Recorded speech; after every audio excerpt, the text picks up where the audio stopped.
नमस्ते। आज ना एक ऐसी पहेली सुलझाते हैं जो मार्केट से जुड़ी है। एक ऐसा मेटल जिसने सच में सबको हैरान कर दिया है।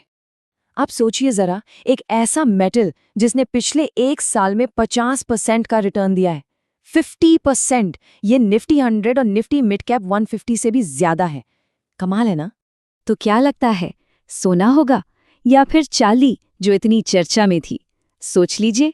नहीं, ये अंदाजा ठीक नहीं बैठा। जी हाँ, मैं बात कर रहा हूँ कॉपर की, यानी कि तांबे की। एक ऐसा मेटल जो बिल्कुल चुपके से आया और क्या कहते हैं, पूरी बाजी ही पलट गया। इसको एक बहुत ही खास नाम भी मिला हुआ है, डॉक्टर ऑफ इकोनॉमी। और ये नाम ही अपने आप में काफी कुछ बता देता है। इससे पता चलता है कि ग्लोबल इकोनॉमी की सेहत से इसका कितना गहरा कनेक्शन है। तो चलिए अब जरा इस रहस्य से पर्दा उठाते हैं। आखिर ये रोजमर्रा की चीजों में इस्तेमाल होने वाला मेटल अचानक इतना फेमस क्यों हो गया? देखिए, इसकी कीमतों में जो इतना बड़ा उछाल आया है ना, उसके पीछे 4 बड़े क्लूज हैं। चलिए एक एक करके इन सभी क्लूज को सॉल्व करते हैं। तो पहला क्लू, ये जुड़ा है इंटरनेशनल ट्रेड से, और वो है टैरिफ का डर। हुआ ये कि अमेरिका के जो ट्रेडर्स हैं उनको लग रहा है कि आगे चलकर यूएस में कॉपर पर भारी इंपोर्ट टैक्स लग सकता है। तो इस डर से कि बाद में ज्यादा पैसे ना देने पड़े, वो अभी से ही तांबा जमा कर रहे हैं। इससे क्या हुआ, मार्केट में एक आर्टिफिशियल कमी आ गई, सप्लाई घट गई और कीमतें ऊपर चली गईं। अब आते हैं क्लू नंबर 2 पर। ये है इन्वेस्टर्स का सेफ हेवन, मतलब एक ऐसी सुरक्षित जगह की तलाश जहां उनका पैसा आराम से सेफ रहे। देखिए, जब भी दुनिया भर में आर्थिक उथल-पुथल मची होती है, जैसे यूएस चाइना का टेंशन हो गया या कोई जंग छिड़ गई, तो इन्वेस्टर्स क्या करते हैं, वो अपने पैसे को डूबने से बचाने के लिए सेफ ऑप्शंस ढूंढते हैं। पहले तो ये सेफ ऑप्शन बस सोना चांदी ही हुआ करता था, लेकिन अब इन्वेस्टर कॉपर को भी एक सेफ बेट मान रहे हैं। तीसरा क्लू हमें सीधा ले चलता है कॉपर की खानों तक, और ये है सप्लाई की कमी।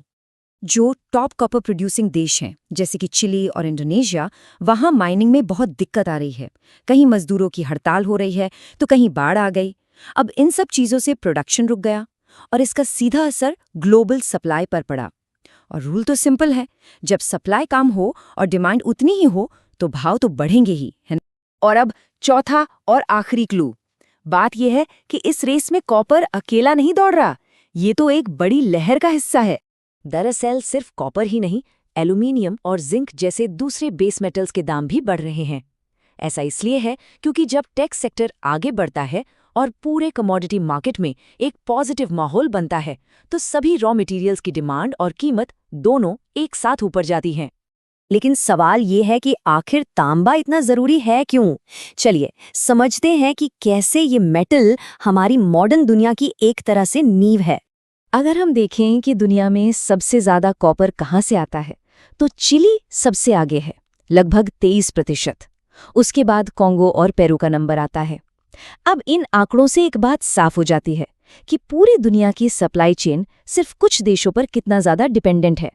मतलब अगर इन देशों में कोई भी गड़बड़ हुई तो पूरी दुनिया पर असर पड़ेगा। बिजली की तारों से लेकर हमारे हाथ में जो स्मार्टफोन है, लैपटॉप, टीवी, एसी, फ्रिज, आप नाम लीजिए, सब में तांबा है। इतना ही नहीं, जो ग्रीन एनर्जी की बात हो रही है ना, उसका तो ये सबसे इंपॉर्टेंट हिस्सा है। चाहे इलेक्ट्रिक गाड़ियां हों, सोलर पैनल्स हों या विंड टर्बाइंस, बिना कॉपर के ये बन ही नहीं सकते। यानी फ्यूचर की एनर्जी का पूरा खेल इसी मेटल पर टिका है। तो अब आते हैं सबसे बड़े सवाल पर कि इस ग्लोबल उछाल का हम आप जैसे आम आदमी के जेब पर क्या असर पड़ने वाला है।